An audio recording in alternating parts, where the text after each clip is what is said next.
Part 1. The Refusal. The Grand Tribunal of the Zoltorian hegemony glittered with cold opulence, its crystal dome capturing the light of three suns and fracturing it into 1,000 cutting rays. Commander Cale Shepard stood rigid in his ceremonial black executioner's uniform, the silver insignia of Earth's diplomatic corps nearly obscured by the heavy cloak draped across his shoulders. He flexed his fingers around the ornate handle of the neural lash, a tool of punishment designed to inflict maximum pain without permanent physical damage. Before him, kneeling on the polished obsidian floor, was Arya T. Varric. Her azure skin, marked with the luminescent patterns unique to the Eloran species, seemed to pulse with defiance despite the heavy platinum chains binding her wrists and ankles. Her silver eyes met his without wavering. "Proceed with the sentence, human," Grand Inquisitor Vorex's voice boomed through the vast chamber. 40 lashes for the criminal who dared practice healing arts forbidden to her kind. Show the court that Earthers understand the importance of hegemony law. The gathered nobility, hundreds of various species that comprised the ruling elite, watched with barely contained excitement. Public punishment was rare entertainment, especially when it involved an Eloran, whose species had fallen from grace after a failed rebellion a generation ago.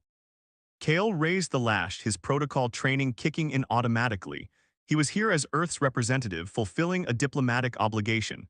This woman had broken their laws. It wasn't his place to judge.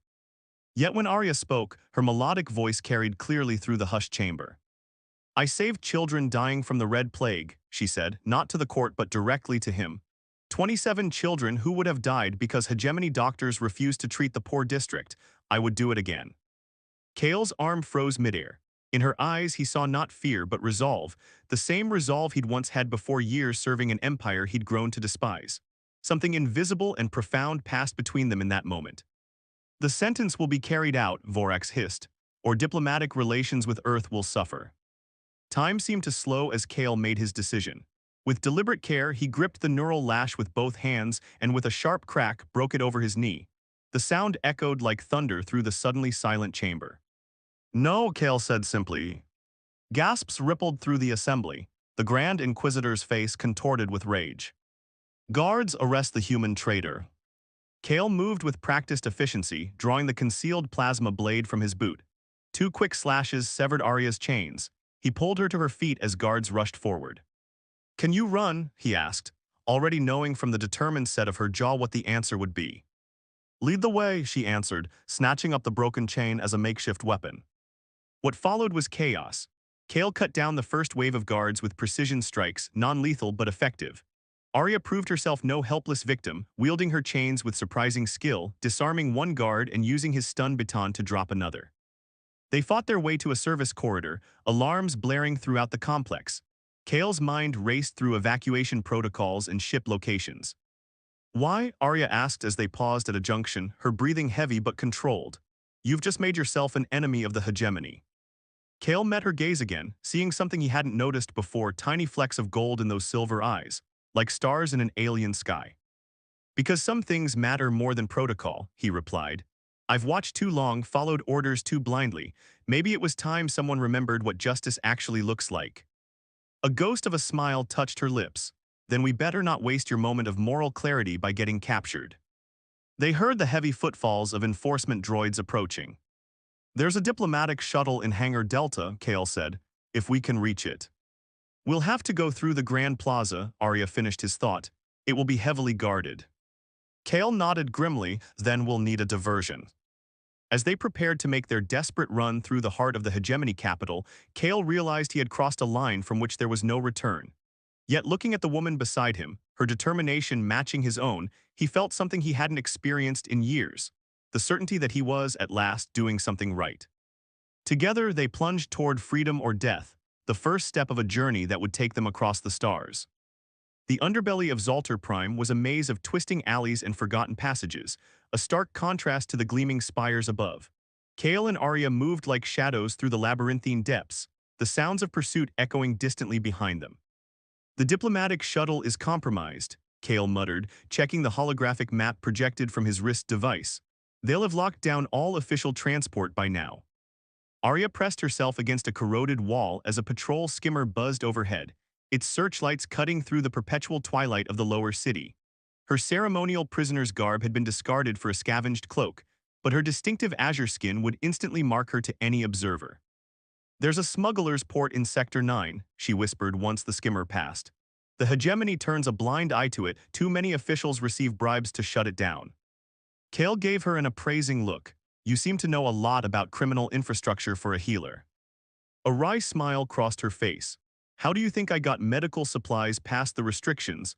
The hegemony banned Elorans from practicing medicine, not from understanding how to navigate their hypocrisy."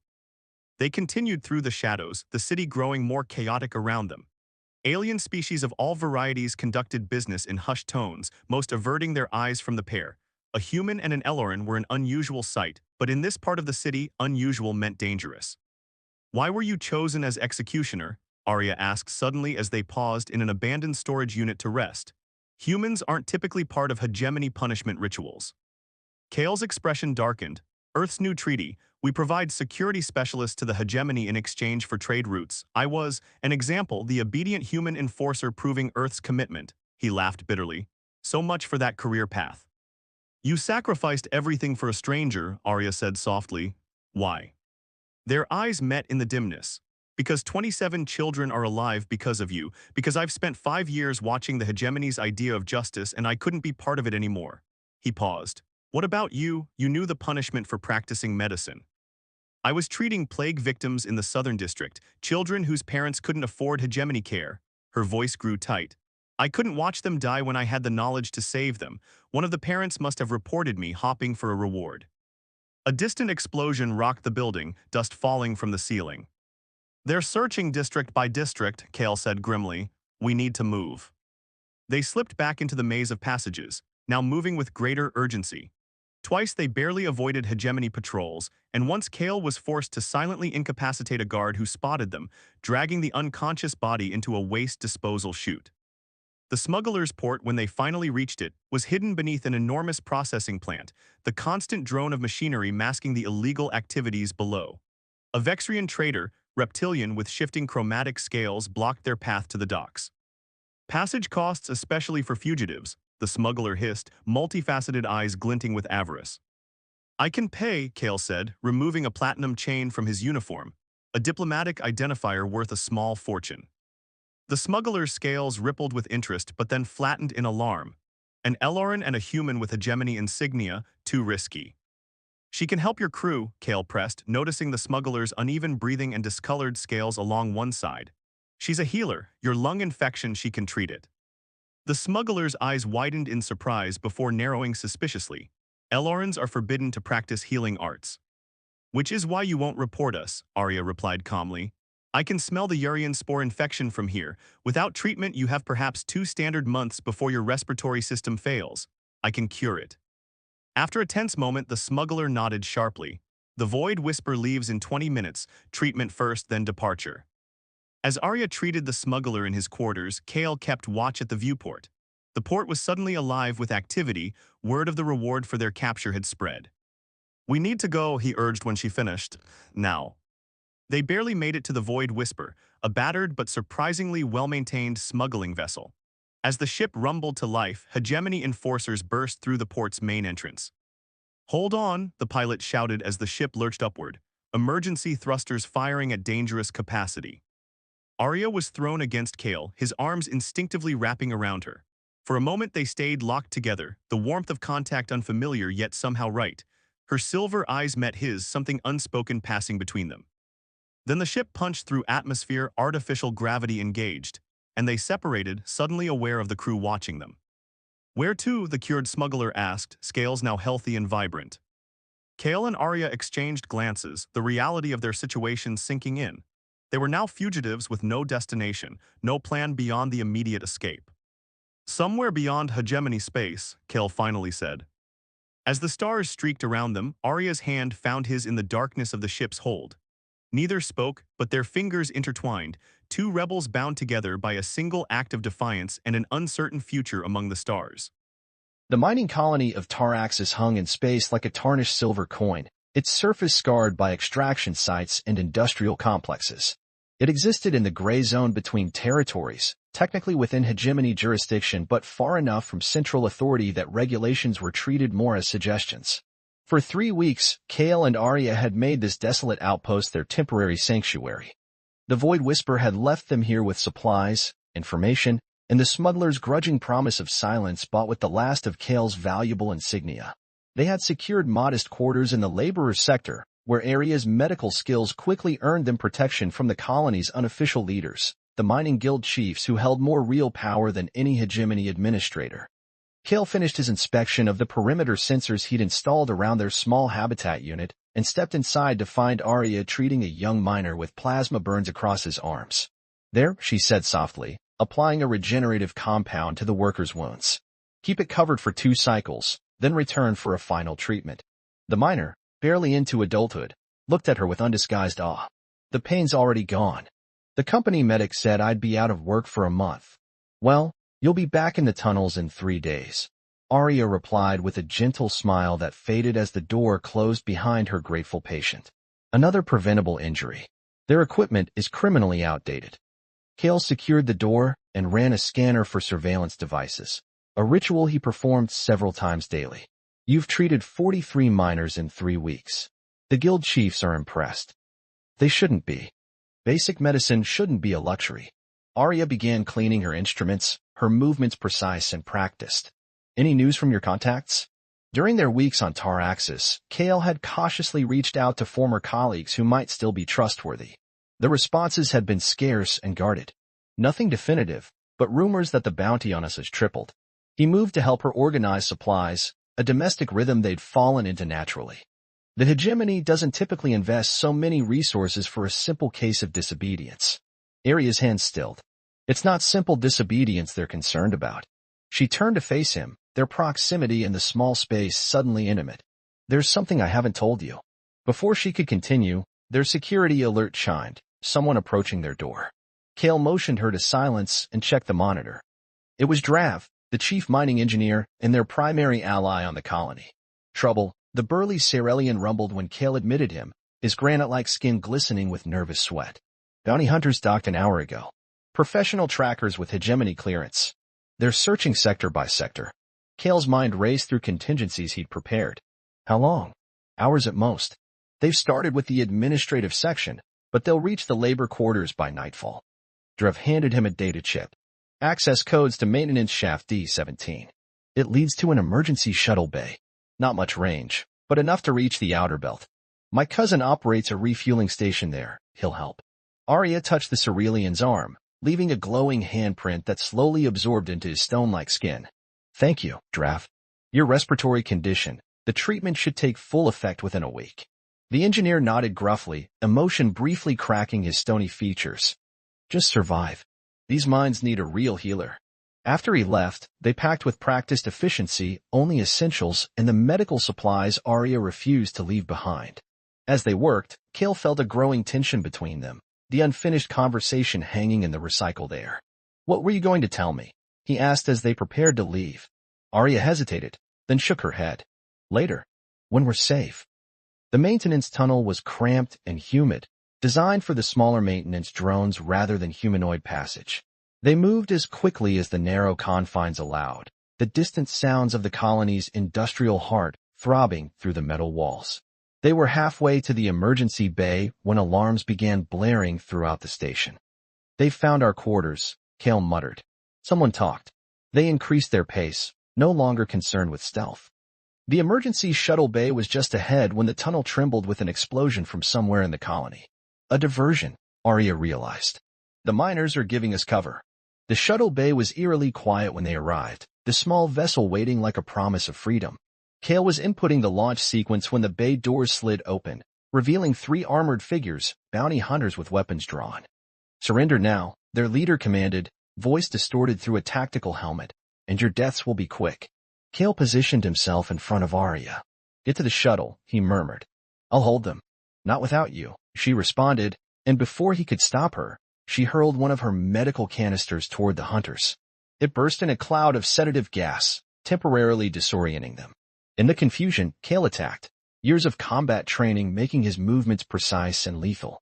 He disarmed the first hunter and used the weapon to disable the second, but the leader recovered quickly, firing a plasma bolt that caught Kale in the side. Searing pain lanced through him as he collapsed against a cargo container. Through blurring vision, he saw Arya engage the final hunter with surprising skill, using the confined space and her knowledge of xenoanatomy to target vulnerable pressure points. When the last hunter fell unconscious, she rushed to Kale's side, her healer's hands already assessing the damage. "Shuttle," he gasped. "We need to go." "You need immediate treatment," she argued, helping him to his feet, supporting his weight as they stumbled to the vessel. Once inside, Arya secured him to the medical brace, while simultaneously initiating launch procedures. The shuttle broke free just as more security forces burst into the bay, their weapons fire harmlessly dissipating against the rapidly closing distance. Safely in space, heading toward the asteroid belt, Arya turned her full attention to Kale's wound. Her face was set in focused concentration as she worked, but her eyes betrayed her fear. "I'm not losing you," she whispered fiercely as she applied regenerative compounds. "Not now." Through the haze of pain, Kale reached up to touch her face. "I thought Ellerins were supposed to have a cold bedside manner," he joked weakly. A smile trembled on her lips. "Only with difficult patients." Her hand covered his against her cheek. "Rest now. I'll get us somewhere safe." As consciousness faded, Kale felt the gentle press of her lips against his forehead, a healer's blessing, an unspoken promise, or perhaps something more. In the vast emptiness of space, they drifted toward an uncertain sanctuary, two fugitives bound by something deeper than their shared flight from justice. The stolen shuttle drifted silently through the Carsian asteroid belt, its minimal power signature hidden among the radiation echoes and mineral deposits that made this region a navigator's nightmare. Inside, the environmental systems hummed at their lowest sustainable level, casting the cramped cabin in a soft blue glow that complemented Arya's azure skin. Kale watched her check the readings on his healing wound, her slender fingers tracing the regenerating tissue with professional detachment that couldn't quite mask her personal concern. "The prognosis, doctor?" he asked, his voice stronger than it had been in the 3 days since their narrow escape from Taraxis. "The plasma damage is healing well," she replied, her silver eyes meeting his. "Another day of rest before you resume your security obsession, Commander." He smiled at her attempt at humor. During their weeks together, he'd watched her evolve from the defiant prisoner to a confident fugitive, adapting to their dangerous circumstances with remarkable resilience. Yet there remained secrets between them. Conversation started but never finished. "Arya," he said softly, catching her hand as she moved to replace the dressing. "We're safe for the moment. No surveillance, no imminent threats. Tell me what you couldn't before. Why is the hegemony hunting us with such determination?" She stilled, then sank into the seat beside his recovery bunk. For a long moment, she was silent, her bioluminescent markings pulsing with what he now recognized as anxiety. "I wasn't just treating plague victims," she finally said. "I was investigating why they were sick in the first place." Her eyes grew distant. "The Red Plague shouldn't have affected those children. It targets specific genetic markers not common in the Southern District population." Kale frowned. "You're suggesting it wasn't a natural outbreak." "It was engineered," she stated flatly. "A pathogen designed to test effectiveness against specific genetic sequences uniquely common among Ellerins." Her voice hardened. "They're developing biological weapons to target my people, Kale. The children were collateral damage, infected because of trace Ellerin ancestry from generations past. The implications settled heavily between them. You have proof." She nodded, reaching beneath her tunic to reveal a data crystal suspended on a chain around her neck. Complete genomic analysis, transmission patterns, artificially modified protein structures. Evidence of deliberate release in 3 test zones. They sentenced me to public punishment not because I practiced medicine, but because I discovered their genocide program. Kale absorbed this revelation in stunned silence. The hegemony's oppression of the Ellerins was well documented, but biological warfare went beyond politics into the realm of atrocity. "We need to get this information to someone who can use it," he said finally. "There are still entities in the galactic community who would intervene. The Earth Alliance might." "The Earth Alliance signed the treaty that put you in position to be my executioner," she interrupted bitterly. "How many other governments are complicit through silence or ignorance?" He couldn't answer, the weight of his former role settling uncomfortably on his conscience. They sat in silence as the shuttle drifted deeper into the asteroid field, the vast emptiness of space surrounding their tiny sanctuary. "I'm sorry," he said eventually, "for what my people's indifference helped enable. You broke your neural lash rather than enforce that indifference, she countered softly. Not all choices are made at the governmental level. Some are made in moments by individuals. Their eyes met, something unspoken passing between them that had been building since that first moment in the tribunal. Kale reached up, his fingers hovering near the luminescent patterns on her cheek. She didn't pull away. May I? He asked. Yes, she whispered. His touch was gentle as he traced the glowing marks, feeling them warm under his fingertips. Aria's eyes fluttered closed at the contact, the first truly intimate touch they had shared. In my culture, she murmured, the patterns are called soulite. They reflect our emotional state, our connections. She opened her eyes, now glowing more intensely. They've never responded to a non-Ellerin before. The small cabin seemed to shrink around them, the universe narrowing to this moment, this connection. Kale sat up despite his healing wound, bringing their faces closer. And what are they reflecting now? He asked, his voice barely audible. Instead of answering, she closed the distance between them, her lips meeting his in a kiss that began tentatively but quickly deepened with weeks of unacknowledged longing. Her luminescent patterns flared brilliantly, casting dancing lights across the cabin walls as his arms encircled her. When they finally separated, breathless, Aria's entire body seemed to glow from within, the blue light pulsing in rhythm with her rapid heartbeat. She pressed her forehead against his, their breath mingling in the small space between them. I didn't expect this, she confessed. When you stood before me with that lash, I never imagined that we'd end up fugitives in an emergency shuttle hiding in an asteroid field. He finished with a gentle smile, brushing his thumb across her illuminated cheek. She laughed softly, the sound like chiming crystals. That I would find someone willing to risk everything for justice. For me. Their second kiss was deeper, more urgent, hands exploring, barriers of clothing gradually set aside. In the cold emptiness of space, they created a warmth entirely their own, their bodies joining as naturally as their fates had. Aria's bioluminescence enveloped them both in shifting patterns of blue and silver light, casting their shadows against the shuttle walls in an ethereal dance. Afterward, they lay entwined in the narrow bunk, the asteroid field creating a kaleidoscope of shadows through the viewport. Kale traced idle patterns along her spine, following the luminescent markings that still pulsed contentedly. The moment of peace was shattered by a proximity alarm, a ship approaching on an intercept course. Hegemony Patrol? Aria asked, already moving to check the sensors. Kale joined her at the console, wincing as his wound protested the sudden movement. The sensor readings confused him. The approaching vessel was broadcasting no identification but moved with military precision. We need to run, he decided, powering up the engines. Before they could maneuver, a targeted ion pulse hit their shuttle, systems flickering as critical functions failed. They were being disabled, not destroyed, which meant capture. As emergency power engaged, a communication request flashed on their console. With no options remaining, Kale accepted it. A stern female face appeared on the screen, her features obscured by tactical gear. Shuttle occupants, power down completely and prepare for boarding. Who are you? Kale demanded. The woman's expression softened marginally. Resistance Command, Outer Rim Division. We've been looking for you both. She glanced at something off-screen. Specifically, for what Dr. Varric carries around her neck. Aria clutched the data crystal protectively. How do you know about this? We have sources within the hegemony. Limited time to explain. Another patrol is 12 minutes from your position. The commander's eyes narrowed. Trust us or don't, but decide quickly. Kale and Aria exchanged glances, a silent communication passing between them that needed no words. They had found something unexpected in each other. Perhaps they could find allies just as unexpected in this resistance. We're powering down, Kale confirmed, already anticipating their next leap into uncertainty. As the shuttle went dark, Aria's hand found his in the dimness, her bioluminescence providing the only light.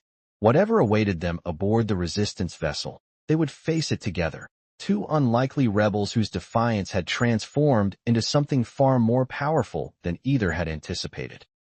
The hidden planet of Nyx hung like a verdant jewel against the void, concealed within a nebula that scrambled sensors and disrupted navigation. From the viewport of the resistance vessel Harbinger, Kale and Aria stood hand in hand, watching their approach to the rebel stronghold. It's beautiful, Aria whispered, her silver eyes reflecting the swirling colors of the nebula. I never thought I'd see it. You knew of this place? Kale asked, surprised. Rumors only. A sanctuary beyond hegemony reach where the resistance gathered. Her bioluminescent patterns shifted with emotion. Many Ellerans whispered about it during the purges, but few believed it existed. Commander Vela approached them, her tactical gear exchanged for a more practical uniform bearing a symbol Kale didn't recognize, a broken chain encircling a rising star. "The Council is assembled," she announced. "They're eager to see your evidence, Dr. Tverik." The descent to the surface revealed a settlement ingeniously designed to blend with the natural environment, buildings nestled among massive trees, underground complexes, and camouflage defense systems. People of various species moved with purpose through the concealed base, united by their opposition to hegemony rule. The Resistance Council chamber was hewn from living crystal deep within a mountain. 7 leaders representing different factions sat at a circular table, their diverse physiologies a stark contrast to the homogeneous power structure of the hegemony. Arya presented her evidence with clinical precision, the data crystal projecting horrifying details of the biological weapons program targeting her people. The genomic analyses, test zone reports, and mortality statistics built an undeniable case against the hegemony. With this evidence, concluded an elderly Arcturian counselor, his translucent skin revealing the flow of thoughts through his neural pathways, we can finally persuade the neutral systems to join our cause. The timing aligns with our intelligence, added a Terran counselor whom Kale recognized with shock. Admiral Helena Frost, reported dead in an accident 3 years earlier. The hegemony plans to deploy these weapons across all Elleran enclaves within the month. Urgency gripped the chamber as plans formed rapidly, diplomatic channels to activate, neutral worlds to contact, resistance cells to mobilize. Through it all, Kale and Arya stood as living symbols of defiance, their story already spreading through resistance networks. They were assigned quarters in the settlement, a small dwelling nestled among massive trees, private yet connected to the community. For the first time since the tribunal, they had a moment of true peace. "What happens when this is over?" Kale asked as they stood on their small balcony, watching twin moons rise over the forest. "If we win." Arya turned to him, her azure skin luminescent in the moonlight. "Are you asking about the resistance, or about us?" "Both," he admitted, pulling her close. "I didn't exactly plan past dramatic escape from authoritarian empire." She laughed softly. "Nor did I plan past avoid public whipping." Her expression grew serious as she traced the line of his jaw. "But I know I want to rebuild something from these ruins for my people and for us." Their embrace deepened, the shared warmth a counterpoint to the cool night air. In each other's arms, they found certainty amid chaos, a foundation upon which to build whatever future emerged from their rebellion. The alarm came 3 days later. A hegemony strike force had somehow penetrated the nebula's defenses and was approaching the planet. The resistance mobilized with practiced efficiency, but fear rippled through the community. This hidden sanctuary had never been directly attacked before. "They tracked us," Kale realized grimly as he helped coordinate defense positions. "The shuttle must have had a dormant tracker we missed." Arya joined him at the command center, her medical kit ready for inevitable casualties. "This isn't your fault. The hegemony would have found this place eventually, especially with what's at stake with their bioweapon program." The first assault came at dawn, dropships descending through the atmosphere despite heavy resistance fire. Ground forces established a perimeter while hegemony cruisers maintained orbital positions. "They're deploying something," Commander Vela reported, studying sensor readings with growing alarm. "Atmospheric dispersal units." "The bioweapon," Arya gasped. "They're planning to test it here." Kale made his decision instantly. "We need to target those dispersal units before they activate. Give me a strike team." The battle that followed tested every skill he'd learned in Earth's military. Leading a diverse team of resistance fighters, Kale targeted the deployment zones while Arya coordinated with medical teams to prepare countermeasures should the weapons release. Their connection seemed to transcend physical separation. When Kale's team was pinned down by enemy fire, he somehow knew exactly when Arya had finished the countermeasure synthesis. When Arya's medical bunker came under direct assault, she sensed Kale changing course to intercept the attackers before the communication even reached her. The turning point came when Arya's countermeasure data was broadcast to the neutral observers in orbit, diplomatic vessels that had responded to the Resistance's emergency signals. With irrefutable evidence of biological warfare being deployed, the neutral systems openly declared support for the Resistance, their ships engaging hegemony forces. After 18 hours of intense fighting, the hegemony commanders signaled retreat. The scattered remnants of their force withdrew under heavy fire from newly arrived allies, leaving behind damaged equipment and wounded soldiers that Arya, true to her healer's oath, helped treat alongside resistance casualties. In the aftermath, standing amid the destruction and renewal, Kale found Arya treating wounded at the edge of the settlement. Exhausted but determined, she worked with steady hands despite her own minor injuries. "The Council has received word," he told her quietly. "3 major systems have denounced the hegemony. Others are following. There's talk of a new alliance forming, one founded on principles of freedom and equality." Arya looked up, fatigue momentarily forgotten. Then it wasn't for nothing. All of it, the risk, the flight, the fight. "None of it was for nothing," he affirmed, taking her hand. Around them, resistance members and newly arrived allies worked together to rebuild, their differences set aside in common purpose. As the sun set on Nyx, casting long shadows across the battle-scarred landscape, Kale and Arya stood on a ridge overlooking the settlement. The resistance base glowed with renewed activity, ships landing with supplies and reinforcements, the beginning of something larger than any single rebellion. "What now, Commander Shepard?" Arya asked, her luminescent patterns swirling with contentment as she leaned against him. "I'm no commander anymore," he reminded her with a smile. "Just a man who made a choice." "The best choice," she whispered, rising on her toes to kiss him. Against the backdrop of stars, the same stars that had witnessed their desperate flight and unlikely love, they embraced, no longer fugitives but architects of a new future. Their story would spread throughout the systems. The human executioner who broke his lash rather than his conscience.